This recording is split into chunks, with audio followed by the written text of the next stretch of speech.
Hello and welcome. I am Dr. Lara May, a clinical pharmacist specializing in functional medicine, as well as a certified yoga teacher and Reiki master.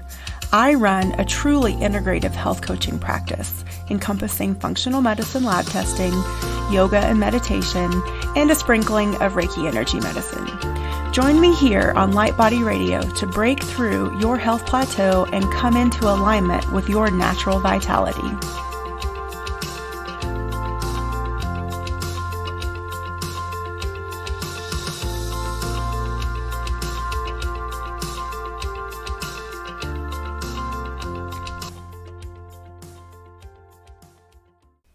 Hello and welcome to another episode of Light Body Radio. I am your host, Dr. Lara May, and I would like to welcome you and thank you for listening today and lending your time to this episode today. This week, I want to discuss both functional medicine and medical intuition, and we'll talk more about that later. But first, I want to tell you about a summit that I'm going to be interviewed on Tuesday, February 18th by Anne Deidre. Anne is an international celebrity expert on intuition. She's a certified medical intuitive. She's a best-selling author, publisher, professional artist, speaker, and coach. She's my coach, and we have decided to collaborate with each other to bring forth some teaching. And she is hosting a healing summit, an educational summit that will be featuring her faculty members, of which I am one of them, along with all the rest of her faculty members and the healing messages that each of us specialize in and the tools that we work and bring to our clients. So I would like to invite you to listen in, partake in that. You can go over to her website, annedeidre.com, and find out all the details about that. I would love for you to join us. That it will be a live call, so you can call in and ask questions. There will be live spot readings that I will be doing on this call, and we will be talking about the energetics of food and ascension and how that really can influence your healing journey and your expansion and ascension path. So that's going to be a lot of fun, and I'm really excited about that. Again, that's Tuesday, February 18th, and I will send you directly to Anne's page for all the opt-in details. That will also give you the call-in information, and I will link to that in the show notes. Okay, so now that we've gotten that out of the way, a little housekeeping. The reason I want to talk about this subject this week is because I recently completed my certification in functional medicine through the Functional Medicine University, which I'm super excited about. And so I wanted to give you guys, and I talk about functional medicine, and I've been integrating it into my practice a little bit here and there over the last 2 years that I've been involved in their curriculum. But I want to go a little bit more in depth with you this week. And so I want to start with the 5 basic principles that define functional medicine and how functional medicine is different than your typical Western medicine, which you often probably hear me refer to as allopathic medicine. So functional medicine views us all as being different. We are genetically different and we are biochemically unique. And you would think that this would go without saying, but there's a lot that happens within Western medicine these days that really tries to apply a one-size-fits-all approach. And unfortunately, that just doesn't work for most people.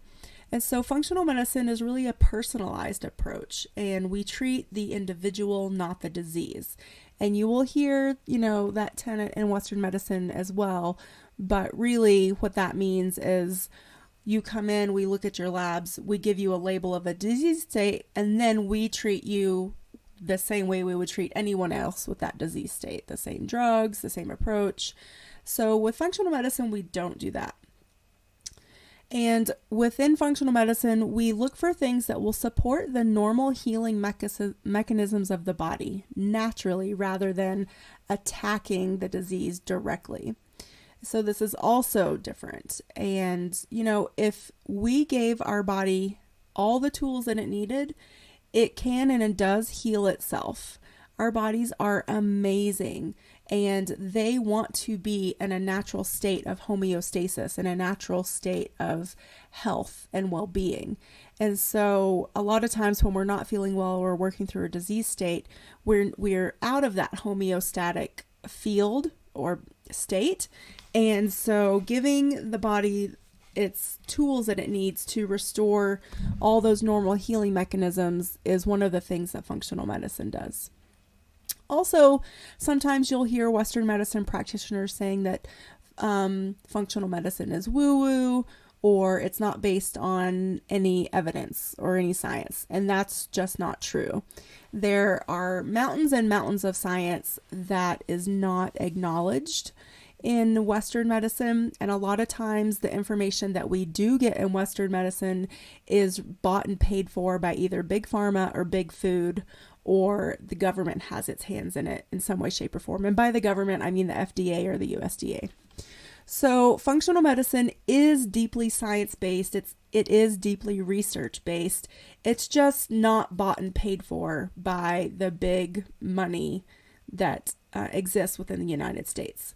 The latest research shows us what happens within us is connected in a complicated network or web of relationships. So again, you can't just isolate, let's say you have a stomach ulcer. Okay, we're just going to work on the stomach and that's it and nothing else.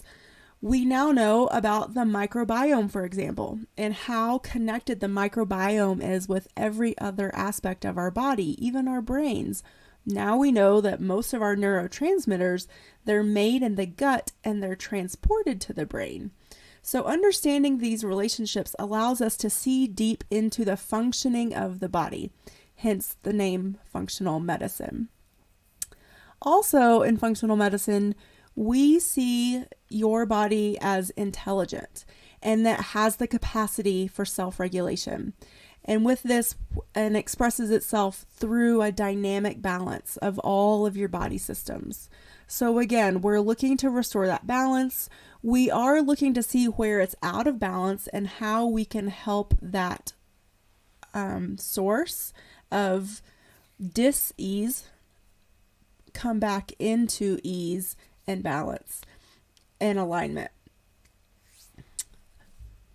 Also, we see that your body has the ability to heal. And I'm saying we a lot, and I probably should catch myself when I'm doing this, but I still work in allopathic Western medicine full-time, and I have a functional medicine practice. So I'm sort of split between the two worlds. And that's okay.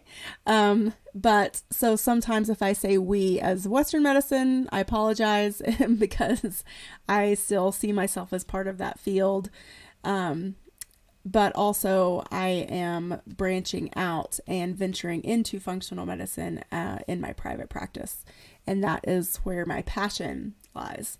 So we functional medicine practitioners see your body as having the ability to heal and prevent nearly all diseases of aging. And that's also something that Western medicine doesn't really acknowledge. I think a lot of Western medicine sees the body as it naturally declines, it naturally falls apart, it's just part of life, there's nothing you can do about it, and you just have to, tell your doctor when something is broken or doesn't feel good, and we'll give you some sort of pill or surgery to fix it. And then, move on, and we'll just keep adding on pills and adding on surgeries until you're a bionic person with all of these artificial joints and all of these things, maybe organs removed and lots of pills on your medication list. But functional medicine professionals really feel and believe that your body has the ability to heal. And I'm going to talk about the difference between healing and a cure later when we get into the medical intuition aspect of today's episode. And then the fifth aspect of functional medicine that's different from Western is that health is not just the absence of disease, but it's really a state of immense vitality. So I think you really see this with a lot of women and some men too. When they get to, sometimes in the 30s and 40s, sometimes you'll start to, experience brain fog and lack of energy and lack of motivation. And if you go to your Western medicine physician, well, they'll say, oh, it's either all in your head, or you must be suffering from depression or anxiety. Here's a pill to fix that. See ya after your 15-minute visit, maybe in 3 to 6 months for a readjustment. And, that's about all they're going to do for you. They might recommend some sort of mental health support, hopefully, but they don't usually dig deep to see what's going on. And so just because you're not having a stroke or having a heart attack or, having cancer, that doesn't mean that you are in a state of immense vitality. So think about what that would mean. If you could say, I am in a state of immense vitality, and I hope some of you can. My hope is that all of us could say that, even though I know at this particular moment, it's just not true. But our goal is to get there, right? We all want to be in a state of immense vitality, not just the absence of the disease. We don't want to just survive. We want to thrive. And so functional medicine can really help you get there by digging deeper, by looking at, we can actually test for your neurotransmitters and see where they are. And maybe they're a little low or out of balance. And we have supplements that can help you get back into balance. We have food recommendations because in functional medicine, we use food as medicine. And you've heard me talk about that for many years now through my work as a integrative nutrition health coach, right? Food can and should be used as medicine. So really feeding the body the nutrients that it needs to have those building blocks to make those micronutrients that turns into the neurotransmitters that helps you feel happy and healthy and balanced and fulfilled. So really the clear distinction and definition of functional medicine, instead of asking what drug matches up with this disease, functional medicine asks the vital question that very few conventional doctors ask. It's, why do you have this problem in the first place? What function has been lost? Why has function been lost? What can we do to restore this function? So, in other words, functional medicine looks to find the root cause or mechanism involved with any loss of function, which ultimately reveals why a set of symptoms is there in the first place, or why the patient has a particular disease label. So I want you to think about that. And I am the type of person, I love my Western medicine practitioner, my PCP. She's great. But I'm not afraid to take to her when I go to see her questions. And so don't be afraid to take your physician questions and encourage a dialogue. A lot of times I think physicians, there's a lot of burnout within Western medicine, and, physicians get run down and frustrated and sort of disillusioned with what they're doing. They love to help people and patients, but dealing with insurance and the overhead and the legal aspects and all this stuff, it can be overwhelming, and it can, really sort of take the doctor out of the helping of the patient. And so I think as patients, we have a responsibility as well that when we show up, we are active participants in our own healthcare. And so whether or not you decide to seek out a functional medicine practitioner or not, what you can do is when you have a doctor's appointment, you have a list of things that you want to be addressed or investigated. You have a list of questions. You ask your doctor about test results and what they mean, or you ask them, what else can I do instead of, or to complement A, B, or C. So let's say that your blood sugar has been trending up when you've been going to the doctor. And your doctor says, well, looks like you're pre-diabetic. We might want to think about starting you on a sulfonylurea or metformin. And you can say, well, okay, I could be willing to start medication, but what else would you recommend? That gives them the opportunity to say, how about, eating less sugar? I'm sure they're going to tell you to get more exercise. There's other things. And so it's a good way to engage your physician in a dialogue, which not only empowers you as the patient, but also, I think, re-engages that physician's mind to say, hey, I have a patient that actually cares and wants to help themselves and not just relies on me to dish out the pills. So in the United States today, there are many things that could be better about our healthcare system. But one of the main ones, I think, is that we don't expect the patients to be active participants.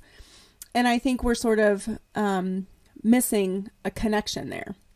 So I would like to encourage all of you, my lovely listeners, to become active participants in your healthcare, wherever that takes you, whether that takes you back to your Western medicine practitioner, which there are fantastic ones out there. I do not want to steer you away from Western medicine. It definitely has a welcome and much needed role still. However, if you're not getting the response that you want from your practitioner or the involvement that you need, then maybe it's time to start interviewing new practitioners. And I say that in a very specific and deliberate way. You should be interviewing your practitioner. Even if you've, maybe you're looking for a new one. I have a friend right now that just moved and she's in a new insurance area. And so she's looking for new healthcare practitioners. And I reminded her, yes, you will have a list from your insurance company, but do the research online. How are they rated? Do you find any articles about them that are positive or negative? They have the different options out there that will tell you their medical error rates, their infection rates if you're looking for a surgeon.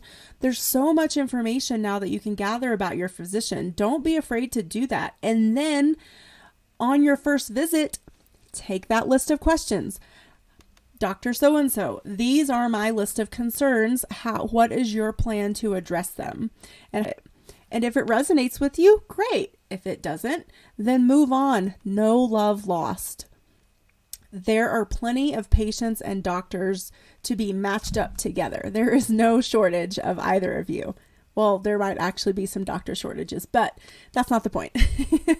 The point is that just like any other relationship, there can be a match found between a patient and their healthcare provider. So I encourage you to investigate, do your research, come with questions, get involved, be willing to take their recommendations. If they say, back to the blood sugar example, if they say you're pre-diabetic, say, okay, what can I do? And depending on, maybe they say, well, I'm not a nutritionist, so I suggest you find a nutritionist. Okay, do that.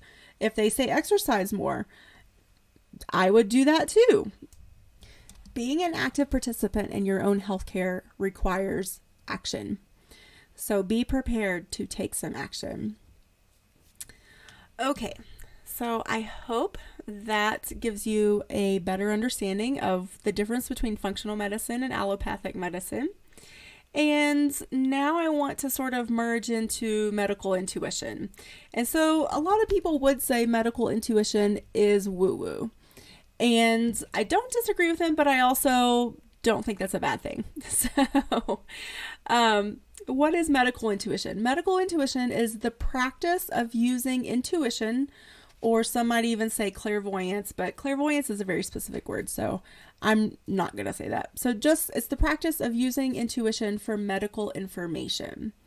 And you will find if you Googled it, you will find a lot of things that say medical intuition is dangerous because they're trying to give you a specific diagnosis, blah, blah, blah.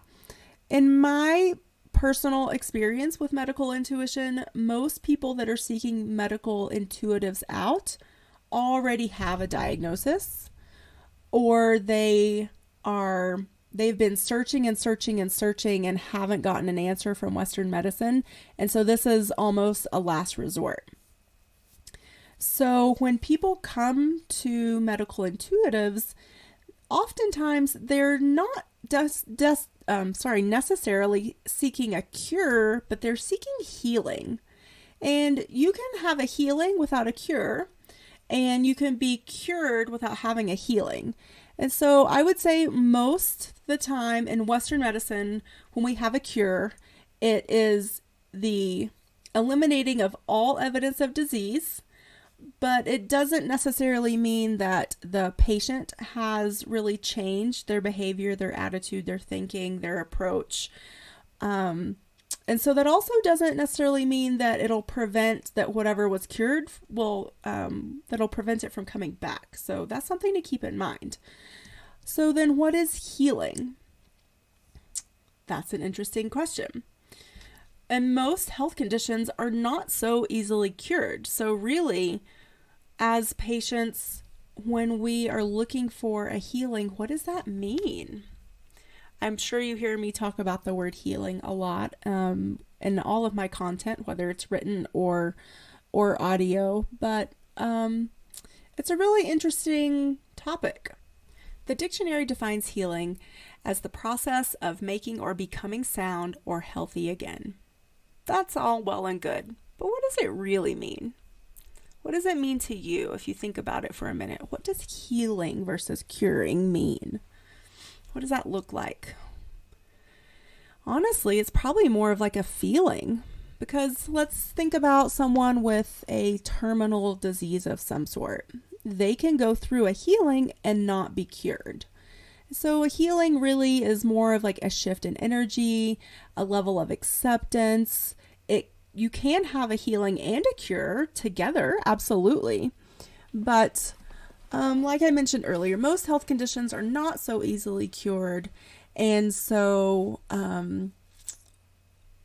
it's important for us to be realistic, but maybe not just realistic, but honest with our expectations of dealing with health and healing and disease states and becoming whole. So again, curing means eliminating all evidence of disease, and healing means becoming whole. So that's interesting to me, I think, in the context, both as a provider of healthcare, but also as a patient myself that has gone through my own trials and tribulations with health and healing. So just to dive in a little bit deeper to medical intuition, I don't want to get down too far in the weeds, but I do want to give you a general background in case, again, this is something that you're curious about, maybe you've heard about, or maybe you're looking for an alternative. Maybe you are one of those people that has been searching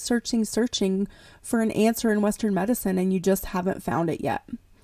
That does not mean that an answer is not out there. And so that's what I think functional medicine and medical intuition, where they can really be complementary to a Western medicine approach. I don't think anything has to be one or the other. I am definitely an integrative practitioner. And so that's why I brought you these two subjects today, because I practice both functional medicine and medical intuition in my practice. And so I want to present to you the possibility of the results that can come with these two things when married together, when brought together to approach a situation, to approach a medical challenge. So your body is surrounded by an energy field that extends as far out as your outstretched arms. I'm sure you've heard me talk about this too. A lot of people say your aura is at the tips of your fingers, and you've heard me say that beyond that is your light body. This field around you is both an information center and a highly sensitive perceptual system. We are constantly in communication with everything around us through this system.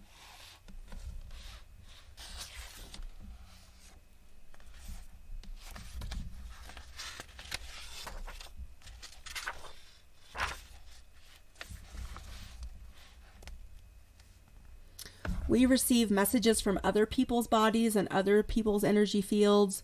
We can transmit electricity through our systems. So practitioners of energy medicine believe that the human energy field contains and reflects each individual's energy. It surrounds us, carries with us the emotional energy created by our internal and external experiences, both positive and negative. And this emotional force influences the physical tissue within our body. Experiences that carry our emotional energy and our energy systems can include things like past and present relationships, personal and professional, profound or traumatic experiences and memories, belief patterns, attitudes, even superstitions.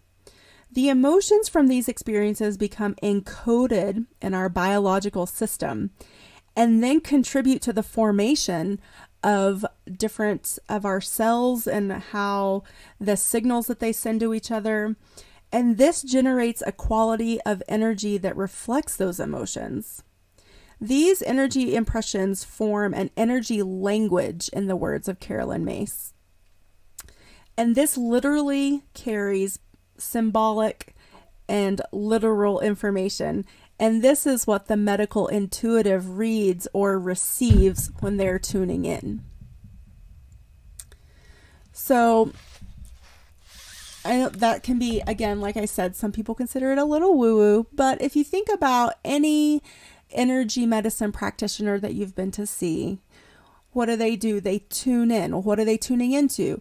They're tuning into your energy field. And if you have heard of epigenetics, so epigenetics is, so you have your genetic code, and we used to think that whatever your genes said, however they coded, whatever order they were in your cells, then that meant certain things beyond a shadow of a doubt. But now we know that that's not true, because the environment, our emotions, our experiences really can shape those signals between the cells. And so that's called epigenetics. And so your experiences, your energy, your emotions, if you hold them in a certain part of your body, that can eventually manifest into diseases.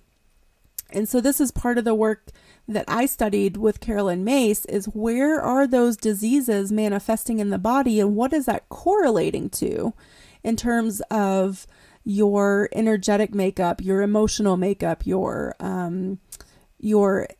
history, so to speak. So I hope you can see that with functional medicine, we are getting to the core. We are getting to the heart of the matter. We are asking, again, why do you have this problem in the first place? Why has function been lost? And what can we do to restore this function? And so with those questions, maybe now you can see how we also ask that with energy medicine and medical intuition. We just go about it from a little bit different angles, but we ultimately, the goal is to come up with the same answer and the same goal, which is ultimate vitality, not just surviving, but thriving. So again, like every episode, I hope you enjoyed it. Maybe it sparked some questions. I would love to hear from you if you do have questions. I would love to hear your comments or concerns, or maybe you have your own personal experiences about both functional or medical intuition, functional medicine or medical intuition. So thank you for listening. Let me know what you think. Let me know what you would like to hear more of or know more about. I would love to bring those topics to you and that information to you. I consider myself a teacher as well, and so bringing you information is not only part of my responsibility, but it's one of the things that I love to do, which is why I do this podcast. So you can find this podcast on most places that you listen to podcasts, but I'm specifically on Spotify, Stitcher, iTunes, Anchor.fm, and Castbox. And so please rate and review. I don't often ask for rates and reviews, but it's something that I'm trying to do more of this year, to remind you guys that helps me get seen and heard. And from my perspective, I feel like the more people that come across this message, the more people it'll help or benefit, or at least encourage them to ask questions. So anyway, find me wherever you can, rate and review, and I can't wait to tune in next week. Namaste.